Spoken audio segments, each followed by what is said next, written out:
Good evening, ladies and gentlemen. Welcome to our annual concert here on the Common in Townsend. Oh, sorry, I thought someone was getting my attention. Welcome to our evening concert here. My name is Tom Souza. I'm the conductor of the Townsend Military Band. Our band manager is Betty May Tenney. Welcome to our evening. We're going to start off with John Philip Sousa March called the Liberty Bell March. The march was written in 1893 and within 1 year is published for a piano duet, an orchestra, a band, a banjo, a guitar, a mandolin, and a zither, of all things. The title resulted from Sousa and his manager seeing a huge painting of the Liberty Bell during a show in Chicago, and also a letter from Sousa's wife the next morning telling how their son had marched in a Philadelphia parade honoring the Liberty Bell, and then also Sousa's unashamed patriotism all came together to inspire him to write this march. He was sometimes called the Pied Piper of Patriotism, and this first march published, as far as royalties, the Liberty Bell gave him $40,000 in less than 7 years, which is a ridiculous amount of money for that time. So this is Sousa's The Liberty Bell.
Our next piece is called Strike Up the Band, music and lyrics by George and Ira Gershwin. This, arranged by Warren Barker, brings to us a song from 1927 musical of the same name, and it first ran as a satirical show in Philadelphia for a year with very little success. But after some revisions, it ran on Broadway in 1930, and it's the most recognizable song from the movie of the same name, starring Judy Garland and Mickey Rooney. However, the only thing that the two productions had in common was this song, because from one version to the next, the story completely changed, so it really doesn't matter, but it's a great song anyway. So this is Strike Up the Band.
I think so, but I won't be fortunate. Our next piece was made famous by the band Earth, Wind and Fire. It's called September. Words and music written by Maurice White, Al McKay, and Ali Willis, and this arrangement was arranged by Paul Murtha. The story of the song begins in 1978. Ali Willis was a struggling songwriter in LA until the night she got a call from Maurice White, who was the leader of Earth, Wind and Fire, offered her the chance of a lifetime. We're going to co-write the band's next album.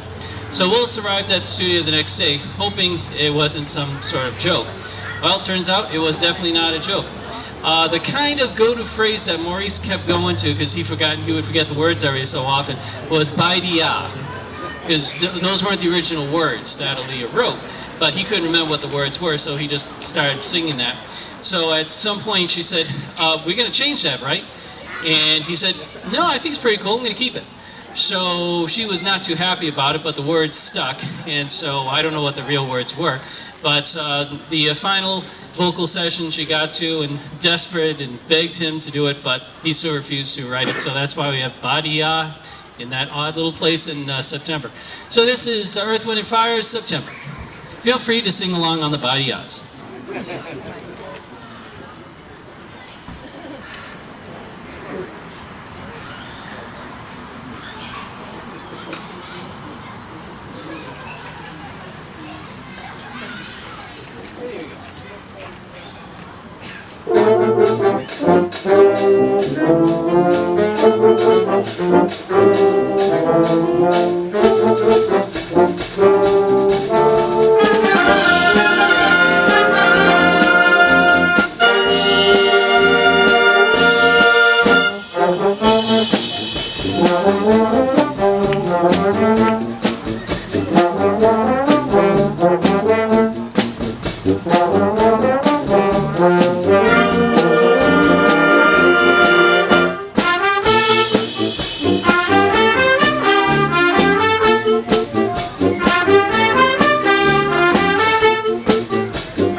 Alright, next piece, that was a bit from the 70s, now we're going to move into the 80s. So those of us who were around during the 80s will perhaps remember major events including, Lake Placid Olympics, unfortunately the John Lennon assassination, the first IBM computer on the market, and the first space shuttle being launched from Cape Canaveral, MTV, the first CD and all that. But so much of the 80s came through in the music. This arrangement will feature a lot of very well-known songs from the 80s, from Michael Jackson's Thriller to Up Where We Belong, that Joe Cocker, Jennifer Warren's piece, and also you're going to hear a little bit of Bon Jovi in here too. As I was absent last week, one of the things we did was we went to go see an 80s night, and I was reminded a lot of the music that, I wish would hear more often, and then reminded of a lot of things in the 80s. I'm glad I don't see that much, mostly centering around what we were wearing in the 80s. I was like, nah, I'm good. There's some things that are just left on the dance floor. So this is the 80s flashback.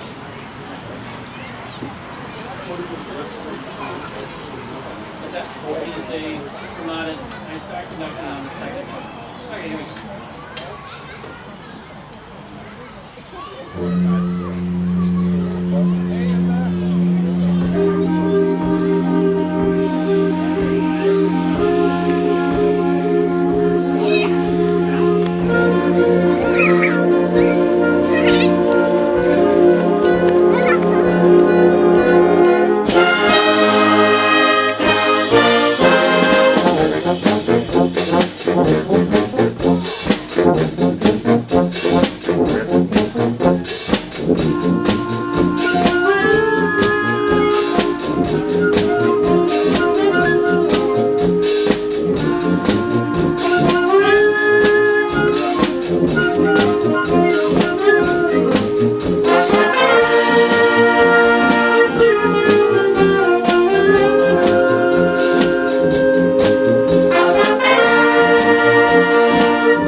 Okay, our next piece is called Them Basses. It's a march written by Huffman and written in 1924.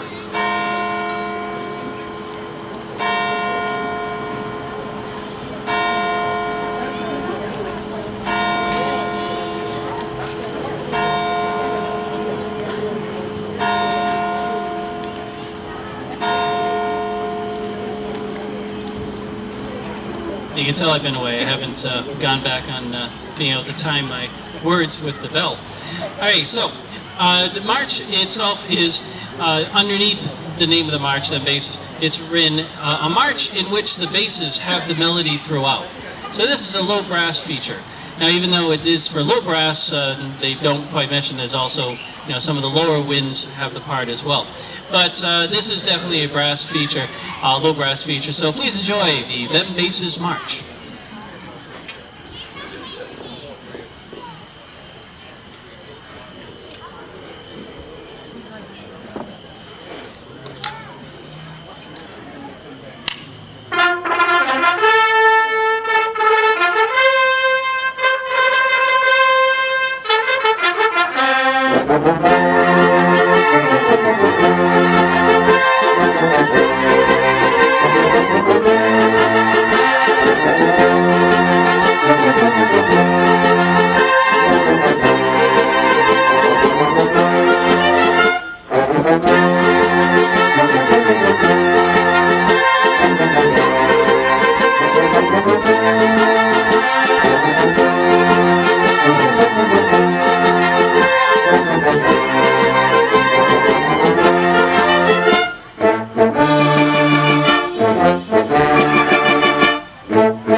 Our next piece is called Pixar Movie Magic.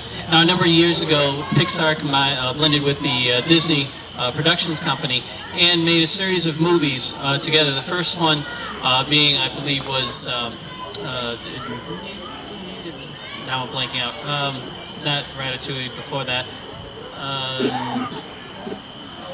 Toy Story. Yeah, jeez. All right, it took a little too while for me to pull that one up. All right, so Pixar with Toy Story, but also came in with Up and Ratatouille, Cars, and also a number of other movies that have come out since. But this arrangement featured Glory Days, Spirit Adventure, the Ratatouille main theme, Big Race from Cars, and also, of course, You've Got a Friend in Me. So enjoy Pixar movie magic.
Okay, continuing on with the movie themes that are somewhat Disney related. Our next piece, Pirates of the Caribbean at World's End. Music by Hans Zimmer and the arrangements by Jay Bocook. Now, although the musical score is attributed to Klaus Baldet, the film score was actually a result of a combination of 9 composers, which included Hans Zimmer. So the original music director actually quit. So 9 of them got together to finish the score in under 3 weeks. So within that, if you listen to the score, and if you're familiar with some of the other scores by Hans Zimmer, you'll hear different nuggets, like from Gladiator and some of his other movies, kind of hidden in that, because in the midst of their 3-week scurry to get the music read, they kind of quoted themselves a little bit here and there. So again, if you're familiar with some of his other compositions, you'll hear some of those nuggets throughout. This is Pirates of the Caribbean at World's End.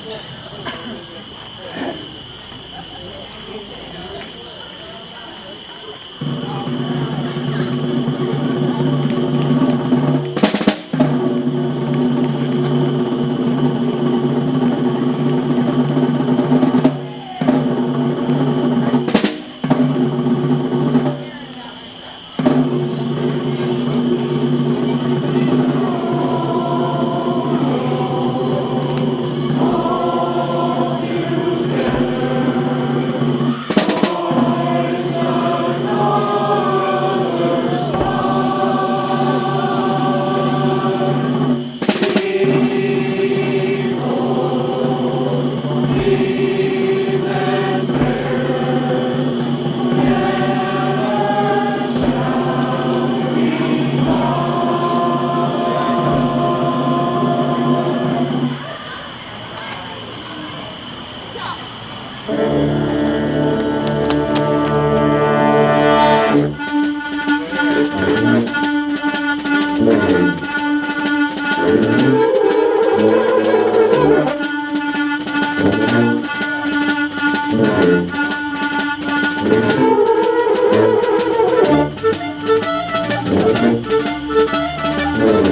We're going to end our first half with the march from 1941 by John Williams.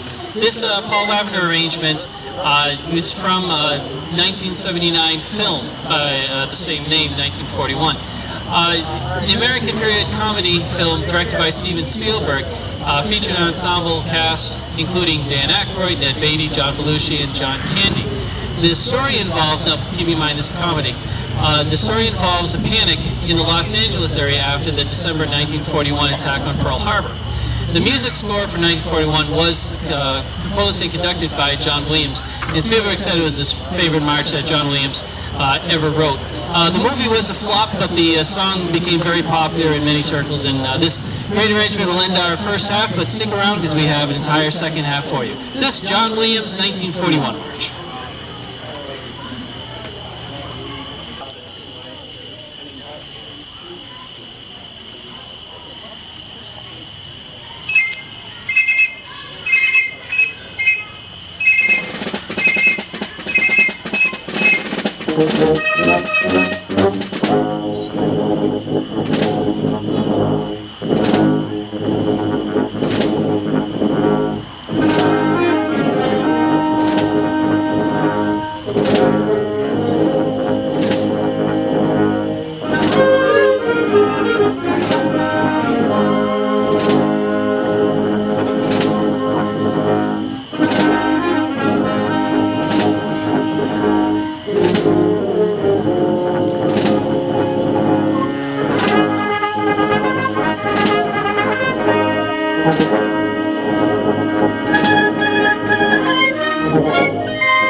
Now we're going to take our intermission. We'll be back with the entire second half. Please stick around. All right, to open up the second half, we're going to play the Barnstormer March, written by Nick Brown. Barnstorming earned its name from the aerobatic pilots who would land their light planes in fields and use local barns as venues for their impromptu air shows. Now, spectators would come in and pay to gather to watch these daring pilots do loop-de-loops and different dangerous tricks. And this piece Nick Brown wrote kind of commemorates that, so you can hear some nice little loops played by the woodwinds and some nice light lines that you can hear, you know, just kind of commemorate and give the idea of the planes flying dangerously through the air. So this is Nick Brown's Barnstormer March.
Our next piece is called Suite Espagnole by James Fulton.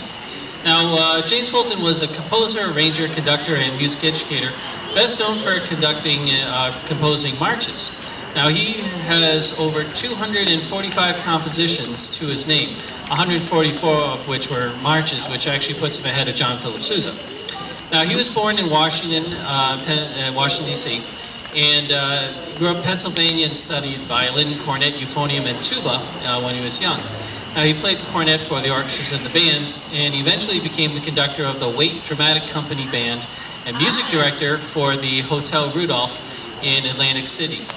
Now, starting in 1899, Fulton led the American Band from Waterbury, Connecticut, and then changed its name to Fulton's American Band. Then he later organized his own music publishing company and moved to Boston. So he changed the name of the band to his own name and then left. So later he got a job as the music director for the Fenway Theater in Boston. and was conductor for a number of years for the Waltham Watch Company Band for those 13 years. He died of a heart attack in Belmont in 1940 while preparing the Belmont VFW band for another state championship back then. And he's actually buried in Belmont, but unfortunately he died rather penniless, and they only have a little marker there for him. So they've had movements over the last couple of years to try and get the poor guy a headstone. So, but he wrote us many great pieces, and one of them was Sweet Espanol. So here's Sweet Espanol.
right, and our final march of the evening is going to be Voice of the Guns by Kenneth J. Alford. It was written in 1917 as a British military march and was composed during World War I.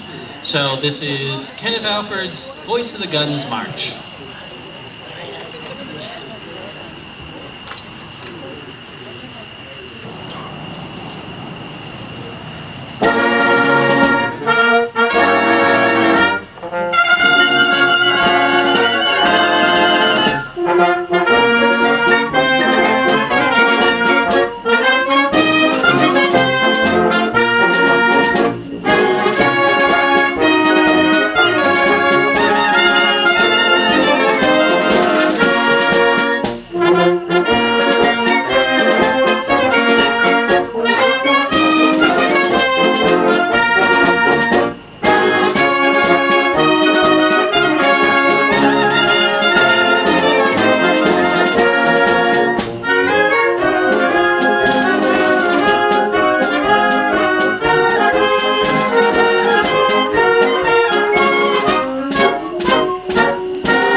So thank you all very much for joining us this evening. We will have our Star Spangled Banner, and we'll be back next week with another concert. So as Betty May was saying, we will have a concert next week, and assuming we have it, it will be the final one of the season. Now, I know it's been a wonderful summer, and we definitely appreciate you all coming out week to week to support us and listen to our music. So thank you very much. So rise as you are able and join us in our national anthem.